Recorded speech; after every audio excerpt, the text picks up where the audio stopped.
After 25 years beside him, raising kids, building his business, he left me for someone who makes him feel young again. So I let him. And gifted his new bride a framed photo, our prenup signed and dated. She smiled politely until her lawyer translated it. Now they both feel old. The day I found Luke's wedding ring abandoned in the soap dish wasn't the moment he left me. That had happened years before. In increments so small I barely noticed until the chasm was too wide to cross. 25 years earlier, I'd stood in his parents' backyard, clutching wildflowers, making promises under string lights. Luke had gripped my hands with such certainty, his eyes reflecting dreams only we could see. We were 23, broke but ambitious. Our wedding cost $427 including the dress. "We're going to build something incredible together," he'd whispered that night as we lay on a borrowed mattress in our first apartment.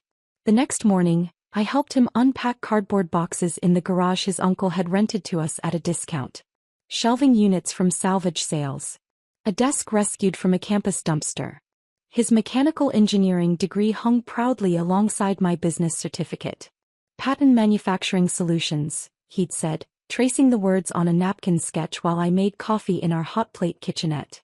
"PMS for short." "Terrible acronym," I laughed.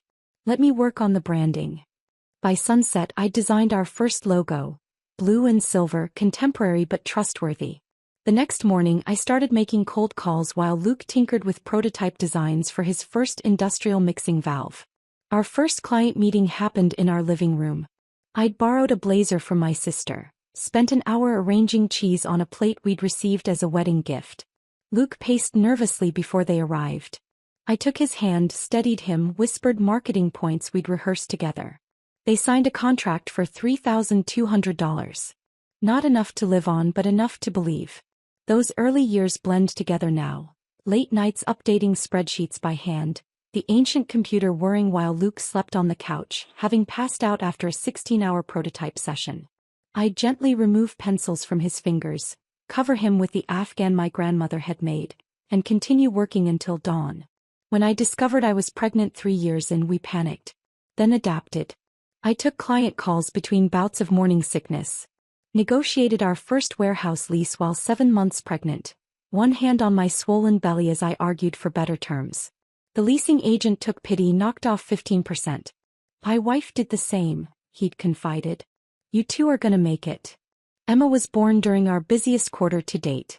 I brought her to the office when she was 2 weeks old, a bassinet beside my desk as I fielded calls and managed shipping logistics.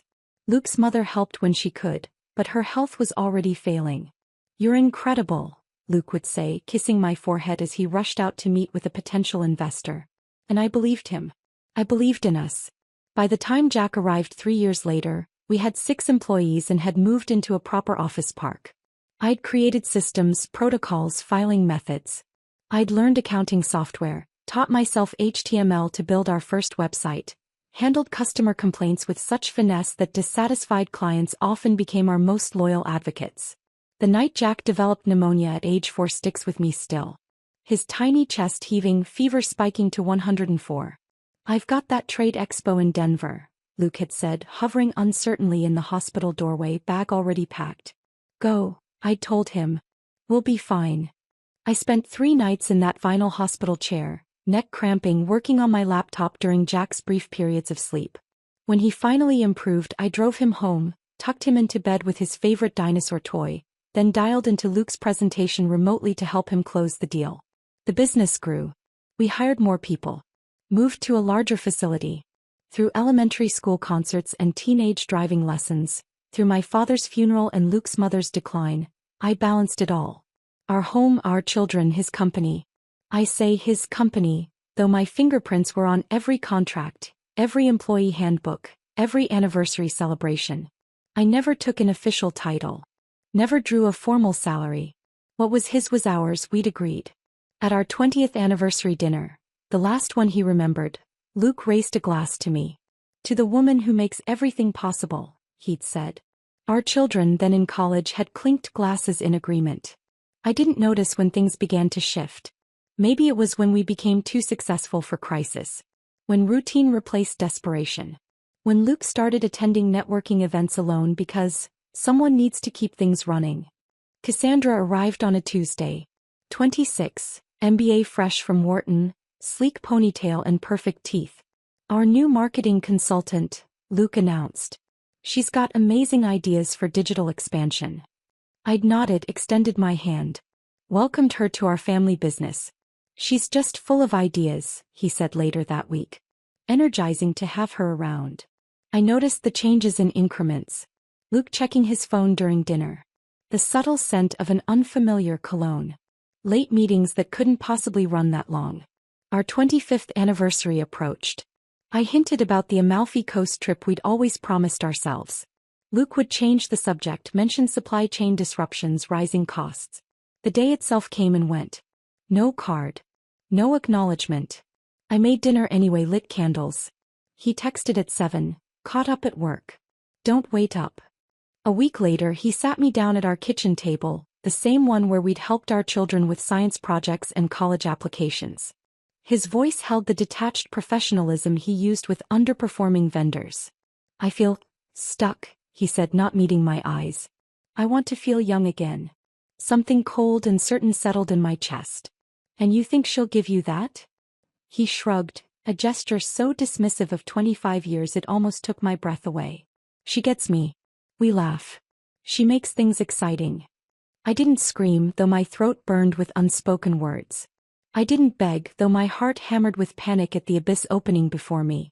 I just nodded. Then go. He looked surprised, had expected tears perhaps. Arguments. A scene. Instead I stood, collected our dinner plates and began washing them with methodical precision. Because in that moment I remembered something he had clearly forgotten. 25 years ago, on the day before our wedding, his father had insisted on protection.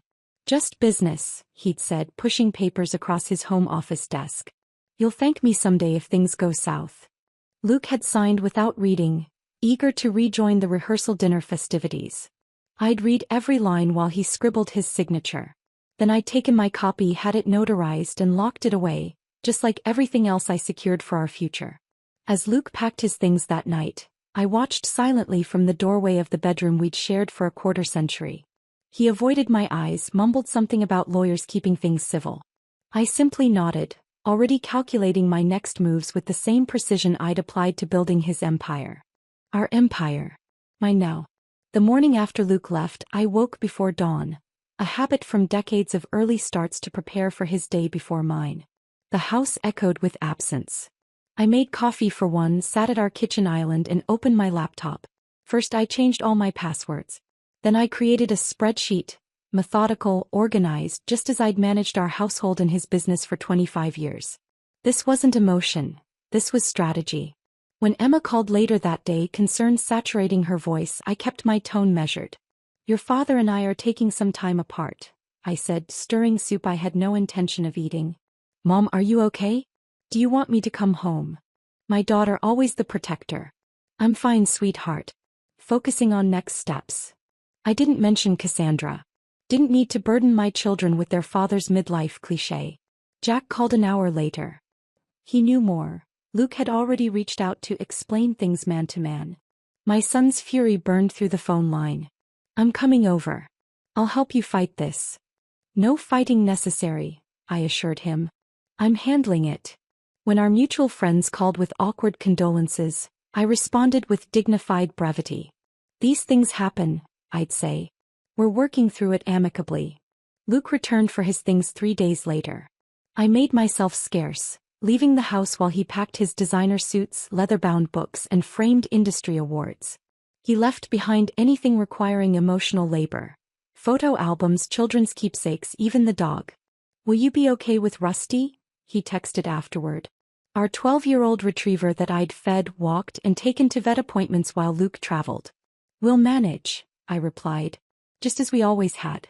When his lawyer contacted me, I responded with gentle deference. I don't want conflict, I told the woman on the phone, her voice sharp with professional detachment. Let's make this as smooth as possible. She seemed relieved, had clearly expected hysterics from the abandoned housewife.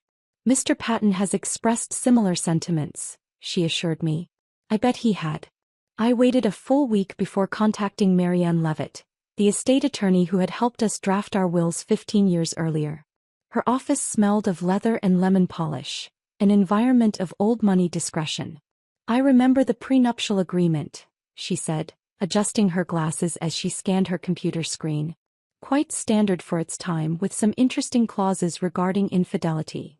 I nodded calmly. "I'd like to review our options." "Options?" Her mouth curved slightly. "You've always been precise with language, Paige." I spent 3 hours in her office that day, emerging with a comprehensive understanding of every legal advantage at my disposal. Meanwhile, Luke embraced his freedom with the enthusiasm of a college freshman. Cassandra moved into his new downtown apartment within 17 days of our separation, a fact relayed to me by our neighbor Martha, who'd spotted them unloading furniture from a rental truck. "Such a pretty young thing," Martha had said, squeezing my arm. "But no substance. Not like you."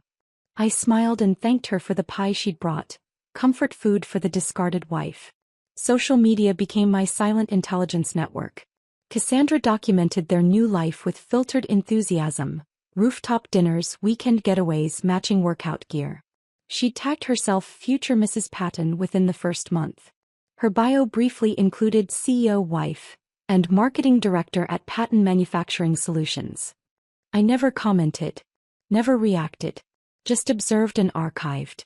42 days after Luke's departure, I returned to the office, ostensibly to drop off some historical files I'd kept at home. The receptionist's face registered shock, then pity. "Mrs. Patton, so nice to see you. Should I let Mr. Patton know you're here?" "No need to disturb him," I said, placing the box on her desk. "Just returning company property." As I waited for the elevator, Cassandra emerged from what had been my office. She wore a cream blazer I recognized from her Instagram, captioned, "Power moves just last week." Our eyes met briefly before hers skittered away, her shoulders stiffening. I glimpsed her behind my old desk, fingertips trailing possessively across the surface where I'd once planned our company's entire supply chain reorganization. She flipped through vendor files with casual entitlement, speaking into a headset with exaggerated authority. On my way out, I nodded politely to longtime employees who couldn't quite meet my gaze. Their discomfort was telling. The office atmosphere had shifted. The divorce proceedings began formally the following week. Luke's initial offer came through his attorney, division of our personal assets, but the business remained entirely his. "I want to be fair," he said during our one direct conversation, seated across from me at a sterile conference table. "You deserve something for your contributions." I noted his hesitation, the slight diminishment of 25 years of partnership. "Of course," I replied, hands folded neatly. "Let's keep it amicable." His relief was palpable. He'd expected screaming, tears, revenge fantasies. Not this calm, accommodating woman who seemed eager to move on. The whispers reached me through the grapevine. "Cassandra at a ladies' lunch with the younger wives of Luke's business associates. She's too classy to get messy. That's why he left her." Every night I returned to our family home, the one I'd decorated, maintained, and filled with memories. I slept in our bed, still using only my half out of habit. During the day I established new routines. Coffee with friends who'd remained loyal. Volunteer work at the community center. Daily walks with Rusty along the lake. I declined invitations to events where they might appear. Removed myself from business functions where awkwardness would prevail. I became, in everyone's eyes, the dignified ex, gracefully fading into the background. Meanwhile they flourished publicly. Purchased a country property with expansive grounds and a charming guest house. Cassandra posted virtual tours, reclaimed wood beams, custom marble countertops, his and hers offices overlooking a private pond. I never commented. Never corrected the narrative forming around us. The successful businessman upgrading to a younger model, the devoted wife stepping aside with grace. Said I prepared. I retrieved the original prenuptial agreement from my safety deposit box, Luke's hasty signature clearly visible on the final page, including the clause regarding infidelity and business assets. I made 3 notarized copies.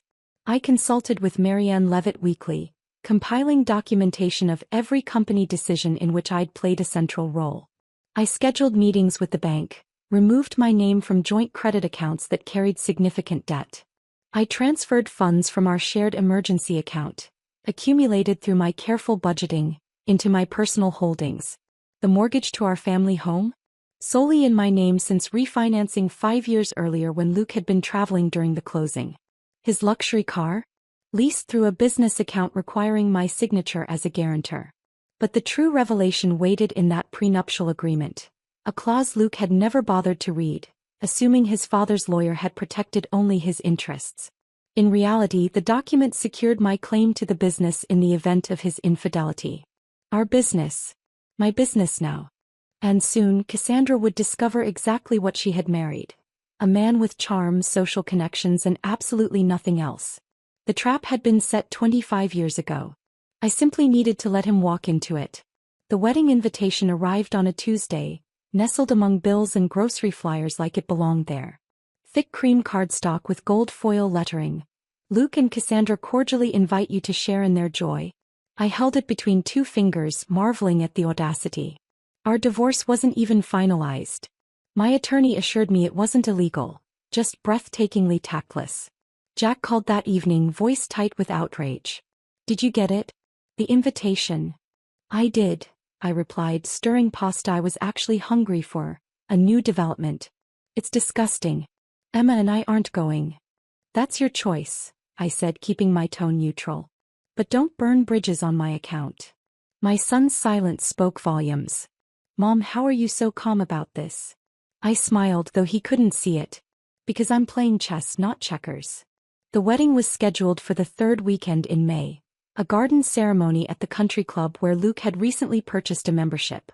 According to the society page announcement, it would be an intimate affair celebrating new beginnings. Cassandra's social media told a different story. Extensive floral arrangements, custom monogrammed napkins, a 7-tier cake.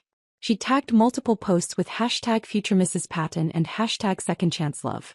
Each carefully staged photo featured Luke looking uncomfortable in his happiness, like a man smiling through a dental procedure. I sent my regrets via the RSVP card. In the additional notes section, I simply wrote congratulations. Let them wonder at my sincerity. 2 days before the ceremony, I visited Cartwright & Sons, a high-end framing shop downtown that had been in business since my grandparents' era. Mr. Cartwright himself assisted me, a dignified gentleman who addressed me as Mrs. Patton without awkwardness or pity. Something elegant but substantial, I told him, sliding the document across the counter. He glanced at it, then at me, a flicker of understanding passing behind his professional demeanor. Silver, I think. With archival quality glass and backing. Perfect, I agreed. And gift-wrapped, please. When I returned to collect it the following afternoon, the result exceeded my expectations. The prenuptial agreement looked almost regal behind museum-quality glass, the silver frame catching light from multiple angles. Mr. Cartwright had added a subtle matte and eggshell that made the document pop. Luke's signature stood out prominently at the bottom, next to the notary's official seal. Beautiful work, I told him. It's not often I frame legal documents, he replied, carefully securing the package in silver paper and a white satin ribbon. But this one seemed significant. I nodded. More than you know. The day of their wedding dawned clear and temperate, the kind of perfect May weather that costs extra. I spent the morning in my garden, replanting perennials and pruning rose bushes that had survived decades of Michigan winters. There was something cathartic about digging my hands into the soil, creating space for new growth. At precisely noon, a courier arrived at my door. Clean-cut, professional, with a clipboard requiring my signature. Special delivery for the Patton-Whitaker wedding, I confirmed, handing him the silver package along with a generous tip. Any message with this, ma'am? He asked. I shook my head. The gift speaks for itself. 4 hours later, my phone pinged with a notification. Cassandra had gone live on Instagram, something she did regularly, curating her perfect life for eager followers. I clicked, curious despite myself. The camera panned across manicured grounds, white chairs arranged in neat rows, floral arrangements in blush and cream. Guests mingled with champagne flutes, the women in pastel dresses, the men in summer suits. The video captured their ceremony briefly. Vows exchanged beneath a flower-draped pergola, a kiss that lasted slightly too long for public consumption. Then the reception. Tables under string lights. A jazz quartet. The cake cutting approaching. I set my phone aside and poured a glass of the Bordeaux I'd been saving for a special occasion. This qualified. At 7:43 p.m. my doorbell rang. Emma stood on the porch, still wearing her bridesmaid dress. A compromise she'd made after fierce negotiations with both me and her father. "You need to see this," she said, striding past me into the living room. She pulled up a video on her phone. Not the polished livestream, but shaky footage captured by someone inside the reception. Cassandra, radiant in her fitted gown, opening gifts at a table of honor. Laughing, exclaiming, passing items to Luke, who looked increasingly bored. Then my package, distinctive in its silver wrapping. "This one doesn't have a card," someone off-camera remarked. Cassandra turned the package over, examining it. "Mystery gift," she said playfully. "Maybe it's from a secret admirer." The camera zoomed unsteadily as she unwrapped it, revealing the silver frame. Her expression shifted to polite confusion. "A photo," she guessed, lifting it from the tissue paper. Then recognition. Not of the document itself, but of what it represented. "What's this?" she asked, voice sharpening with uncertainty. Guests leaned closer, curious. Luke was caught in conversation across the room, oblivious. Then an older man approached, Cassandra's father, I realized. A partner at Whitaker & Associates, a mid-tier law firm known for corporate litigation. He took the frame, adjusted his glasses. The camera caught his expression shifting from curiosity to recognition to alarm. His jaw visibly tightened as he read the highlighted clause. "In the event of infidelity by either party, the betrayed spouse shall retain all business equity, control of the primary residence, and full management of retirement investments regardless of contribution." He whispered something to his daughter, angling the frame away from prying eyes. Cassandra's face drained of color, the contrast against her white dress almost theatrical. Luke approached then, champagne in hand, still laughing at some joke. "What's going on? Another toaster oven? Is this real?" Cassandra asked, voice barely audible on the recording. Luke peered at the frame, confusion giving way to shock. His champagne glass tilted, liquid sloshing dangerously close to the rim. "She kept it," Cassandra muttered. "All this time." The camera captured the exact moment Luke understood. His features collapsing like a building during demolition, controlled but catastrophic. Around them, guests sensed the shift. Conversations quieted. The quartet played on, oblivious. Cassandra set the frame down with careful precision. No dramatic gestures. No tears. Just the calm deliberation of someone recalculating everything. The video ended abruptly. Emma looked at me, her expression a mixture of awe and concern. "Mom, did you really?" I sipped my wine. I simply returned a document that belonged equally to both of us. "But the timing was perfect," I finished. "Beginnings should be honest, don't you think?" After Emma left, I poured another glass and sat on the back porch, listening to crickets emerge in the gathering twilight.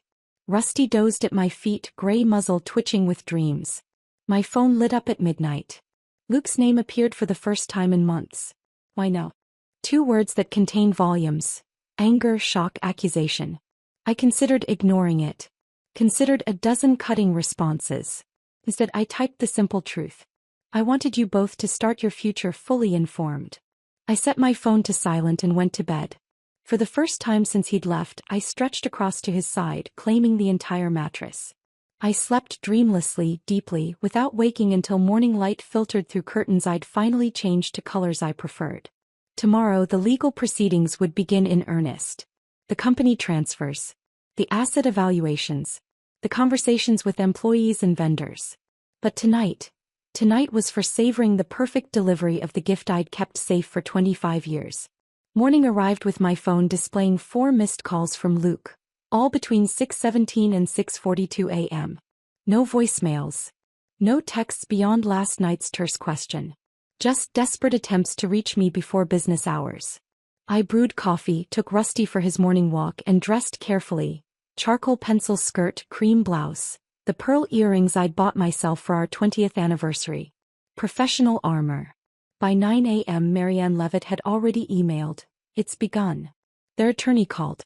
Contesting validity of prenuptial agreement on grounds of duress and unreasonable terms. Standard tactics. Nothing to worry about. Meeting at 2.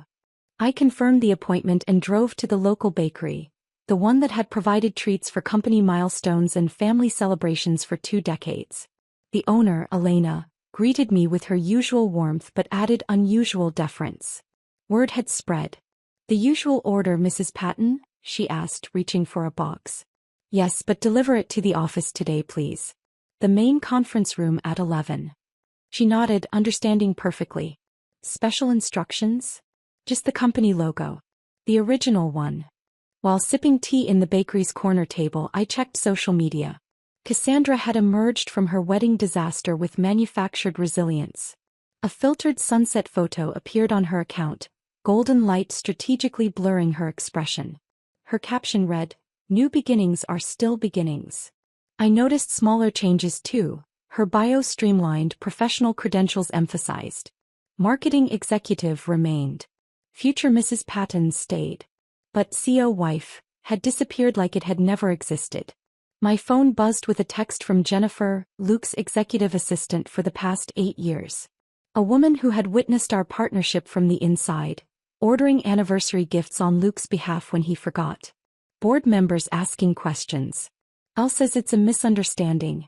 Meeting called for Thursday. Thought you should know. I thanked her for the information, knowing her career now balanced precariously between old loyalties and new realities. By Monday the situation had accelerated.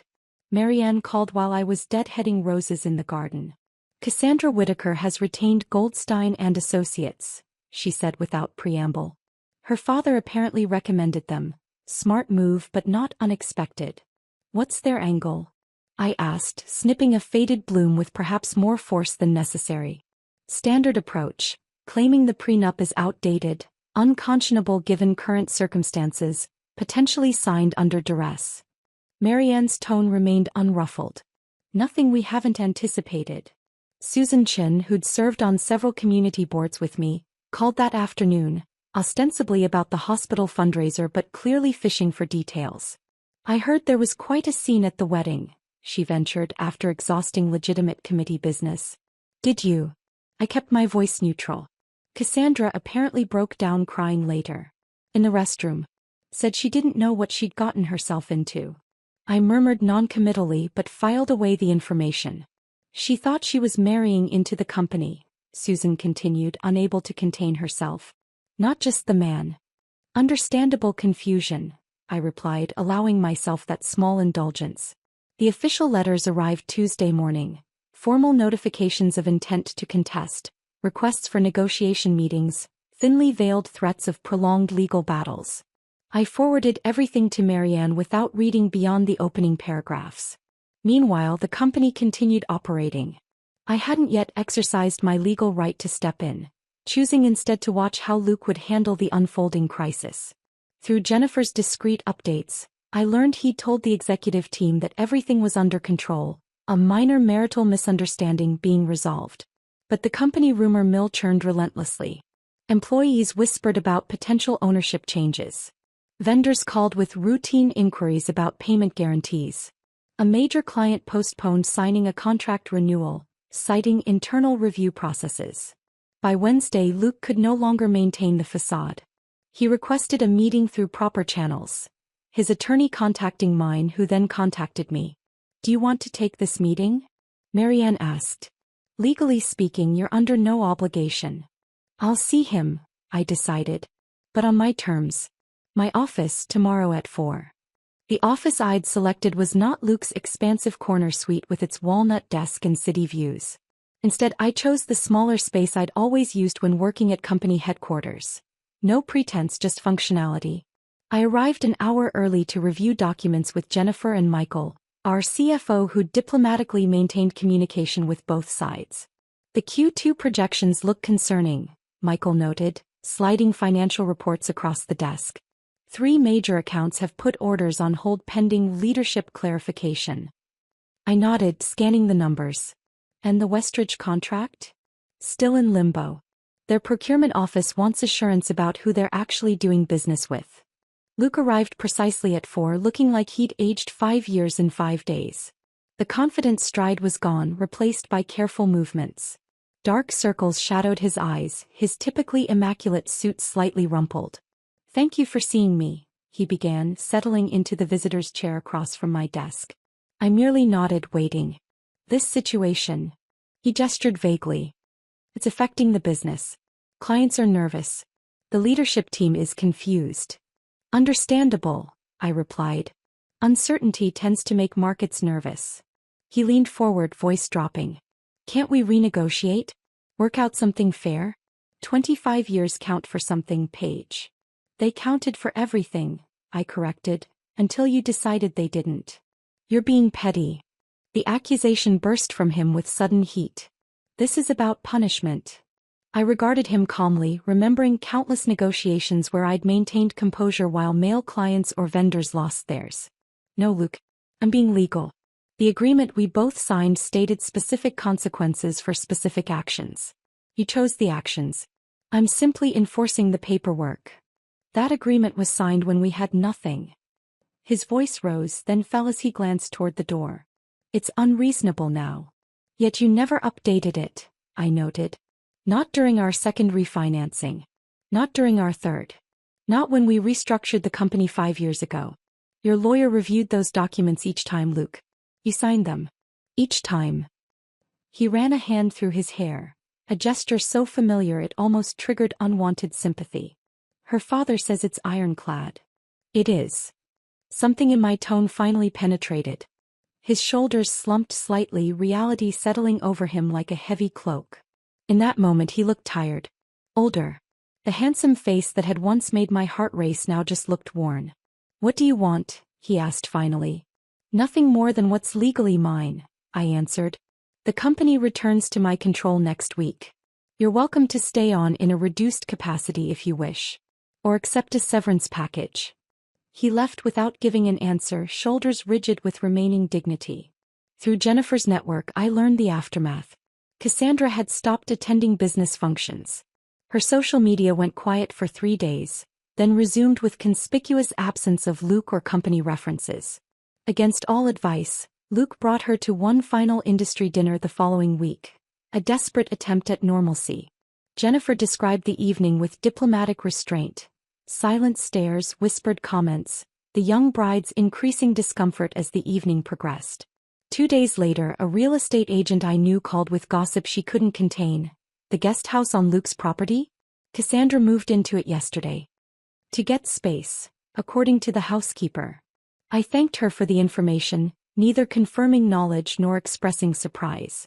The following Monday, I formally reclaimed my office at company headquarters.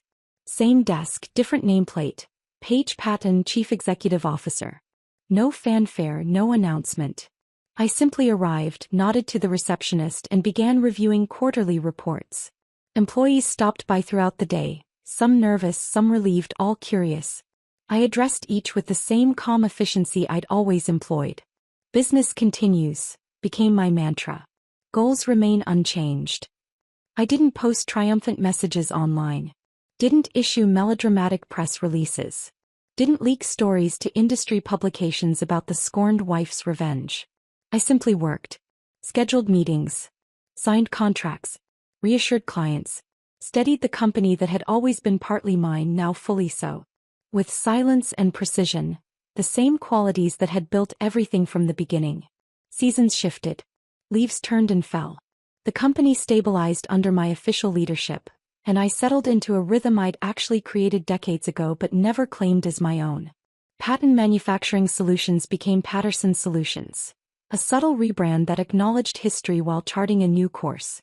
The logo remained similar, just refined. Evolution, not revolution. 6 months passed. I tracked Luke's diminishing presence through industry whispers and the occasional social media post for mutual connections. He'd taken a consulting position with a former competitor, a step down from CO, but respectable enough to save face. Their holiday party photos showed him standing slightly apart from the group, smile not quite reaching his eyes. Cassandra had transitioned to lifestyle influencer status online, posting less about being a corporate wife and more about wellness routines and home decor. The guest house featured prominently, reframed as her creative studio space. Their joint appearances grew increasingly rare. I focused on what mattered: streamlining operations, pursuing new markets, mentoring promising employees. Our Q3 earnings exceeded projections. The trade publications that had whispered about leadership turmoil now praised our seamless transition and innovative direction. December arrived with its usual flurry of year-end deadlines and holiday obligations. I'd stayed late finalizing acquisition paperwork. A small competitor with complementary technology and an excellent customer base. The office had emptied hours earlier, most employees attending the holiday gala at the Westbrook Hotel across town. I'd declined to attend, sending Michael as company representative instead. Some boundaries were still best maintained. The security desk called up at 7:42 p.m. "Mrs. Patterson, there's a Mr. Patton here to see you." "No appointment." I hesitated, surprised not by his presence but by my lack of immediate reaction to it. "Send him up." I closed the acquisition file, straightened my desk and waited. The elevator chimed. Footsteps approached, slower than his former confident stride. Luke appeared in my doorway, looking like a diminished version of himself. Thinner. Shoulders slightly hunched. The expensive suit hanging just loosely enough to notice. "Can I talk to you?" he asked, hovering at the threshold as if uncertain of his welcome. I nodded, gesturing to the visitor's chair, a reflex from 25 years of accommodating his presence. He sat carefully, glancing around the office I'd redesigned. The walnut panels replaced with lighter wood. His sailing trophies gone from the credenza, replaced by industry awards bearing the company name rather than his. Family photos still present, but arranged differently, focusing on the children as adults rather than the four of us as a unit. "You've changed things," he observed. "Updated them," I corrected. He nodded, then fell silent, seemingly lost in how to begin a conversation he'd clearly rehearsed. "Is this about the Merriweather account?" I asked finally. "Because Michael already—" "No," he interrupted. "Nothing like that. This isn't business." He paused. "Well, it is. But it's not." I waited, unwilling to make this easier for him. "I didn't think you'd actually go through with it," he said finally. "Taking the company. Enforcing the prenup. I thought it was a power play. A negotiating tactic." "Because you still think I'm weak," I replied, the observation calm, not accusatory. "No," he shook his head. "Because I never thought you cared about power. You always seemed content letting me be the face of everything." "Seeming content and being content are different things," I said. "But you're right about one thing: I never cared about power. I cared about what we built." His gaze tracked around the office again, taking in the subtle transformations. The conference room visible through the glass wall where my leadership team had gathered earlier, the new company logo embossed on presentation folders, the industry award we'd received last month under my direction. "My team," I said, following his gaze.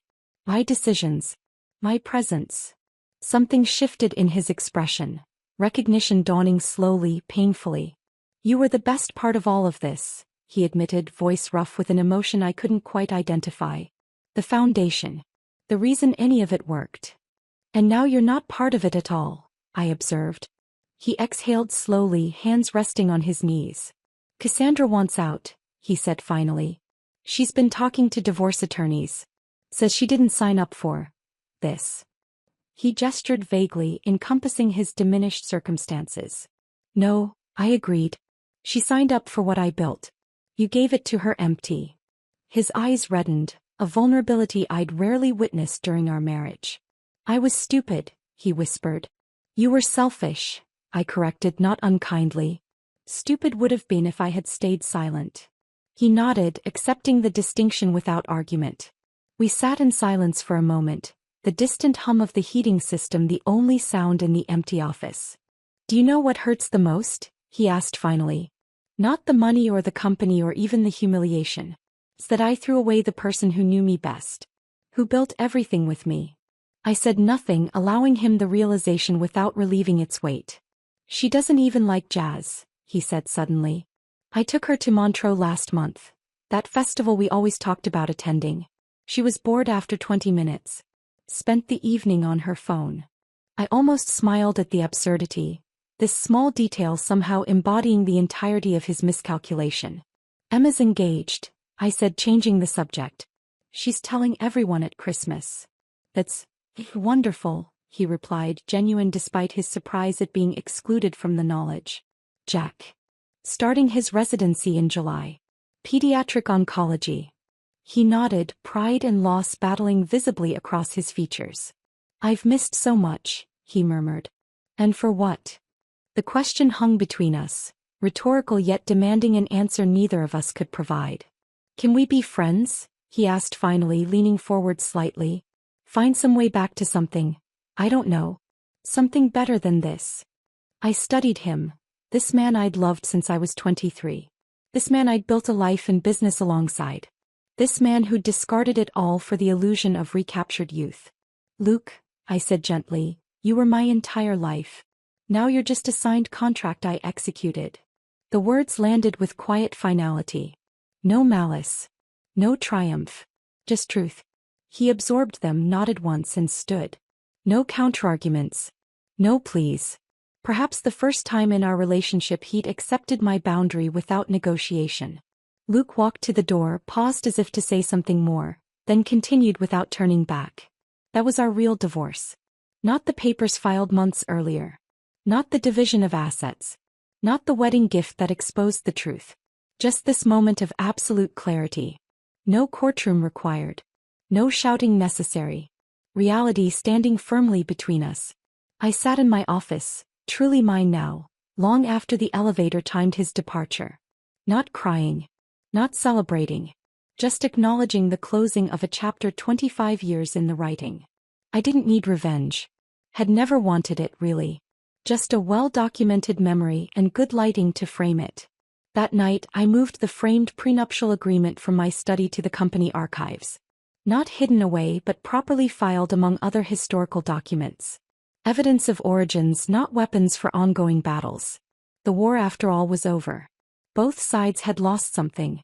Both had gained something else. And in the mirror of his final recognition, I'd found something I hadn't expected. Not satisfaction at his regret, but liberation from needing it at all. Spring arrived, bringing with it a sense of renewal that felt earned rather than cliched. I planted new varieties in the garden, not replacing the perennials Luke and I had selected together over decades, but adding complementary colors and textures. Evolution, not erasure. The house I'd maintained for most of my adult life now truly became mine. I repainted the living room the shade of blue I'd always preferred but Luke had found too dark. I converted his home office into a reading nook with the oversized chair I'd coveted from a design magazine. Small changes, significant only to me, which made them all the more meaningful. It's quiet now but not lonely. The silence carries possibility rather than absence. Emma visits most Sundays, sometimes with her fiancé Mark, a kind architect with thoughtful eyes who asks about the structural details of our century-old home. Jack calls twice weekly from his hospital residency, his voice tired but fulfilled as he describes patients who break and mend his heart daily. They're both careful never to mention Luke unless I bring him up first. A boundary I appreciate but have begun gently dismantling. Their father remains their father despite everything.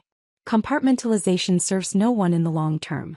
3 months after Luke's office visit, I received an unexpected call from Marjorie Holt, Dean of Business at the local community college. We've developed a mentorship program, she explained. For women re-entering the workforce after major life transitions. Your name came up repeatedly as someone who understands both business acumen and personal reinvention. I laughed softly. Is that what I've done? Reinvented myself. You've reclaimed yourself, she corrected. There's a difference. The program launched in summer. 12 women conference room Tuesday evenings. Most over 40, some approaching 60. Divorced, widowed, laid off, or simply tired of supporting husbands' dreams at the expense of their own. They arrived with resumes listing volunteer work instead of paid positions, with half-finished degrees abandoned for family obligations, with business ideas nurtured secretly for decades. They came to me broken, starting over. Not that they would use those terms. They spoke of transitions and new chapters. But I recognized the look in their eyes. The disorienting blend of terror and possibility that comes when foundations shift.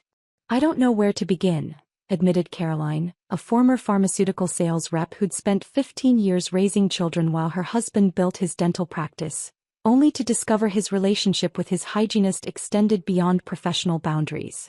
Don't just move on, move smart, I told her and the others. Emotion is understandable. Strategy is essential. I taught them what no business school covered: how to leverage domestic skills for professional environments, how to translate voluntary labor into marketable experience, how to recognize their own worth in a system designed to discount it. We discussed prenuptial agreements, investment strategies, intellectual property rights, the unsexy paperwork that determines futures when relationships crumble. The company continued thriving under my leadership. We rebranded officially to Patterson Solutions, my maternal family name now prominently displayed on headquarters signage and marketing materials. The transition proved beneficial. Clients appreciated the fresh perspective while maintaining established relationships. Several competitors who dismissed the leadership troubles as fatal now sought acquisition talks. People inevitably ask about Luke when I attend industry functions or charity events. Former associates probe delicately, curiosity thinly veiled as concern. I've developed a simple response: we had different goals. It's true, concise, and reveals nothing while appearing transparent. A corporate communications strategy applied to personal matters.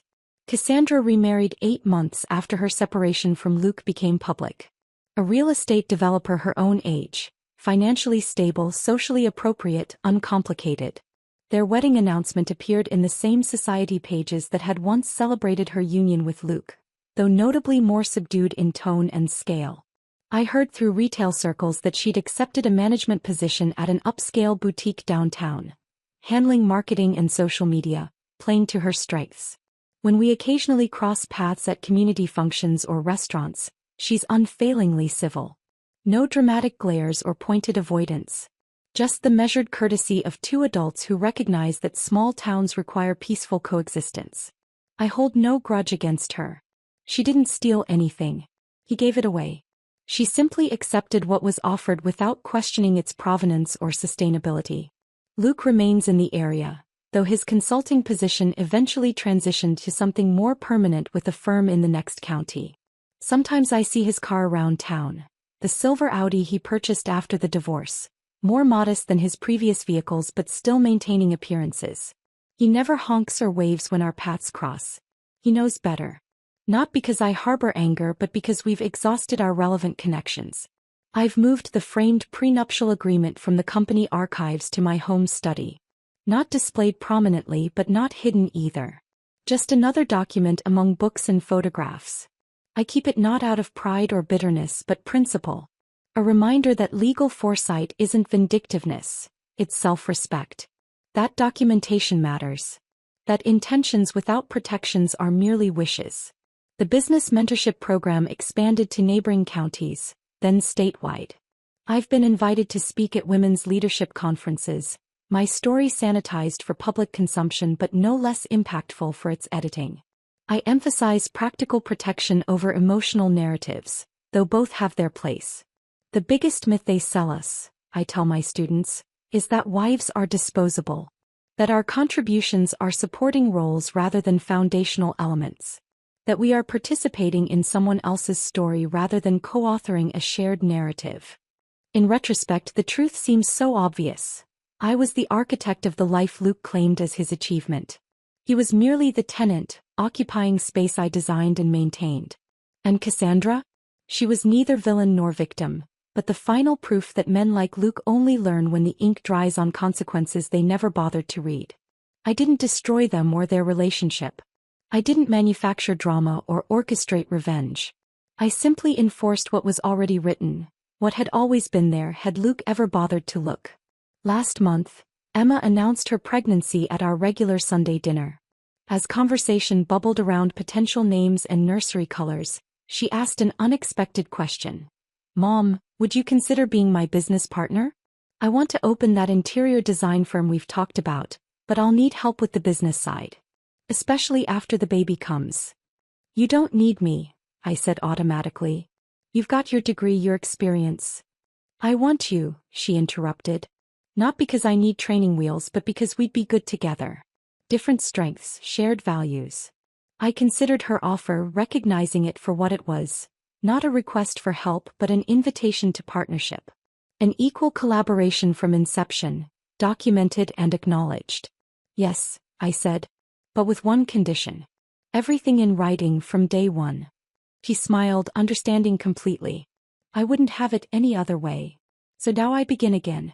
Not returning to the starting line, but creating an entirely new course with the wisdom of experience and the freedom of choice. A life not built around someone else's dreams or dismantled by someone else's decisions. A life I actually chose. If this tale of calculated patience and prenuptial precision had you on the edge of your seat, subscribe now to never miss another story of well-deserved comeuppance. My favorite part was when Paige delivered that elegantly framed prenup to the wedding reception, watching the dominoes fall from a distance. What was your favorite moment from Paige's masterclass in dignified revenge? Drop it in the comments below. Don't miss more satisfying stories of justice served cold. Hit that notification bell so you'll be first to see when we post our next video.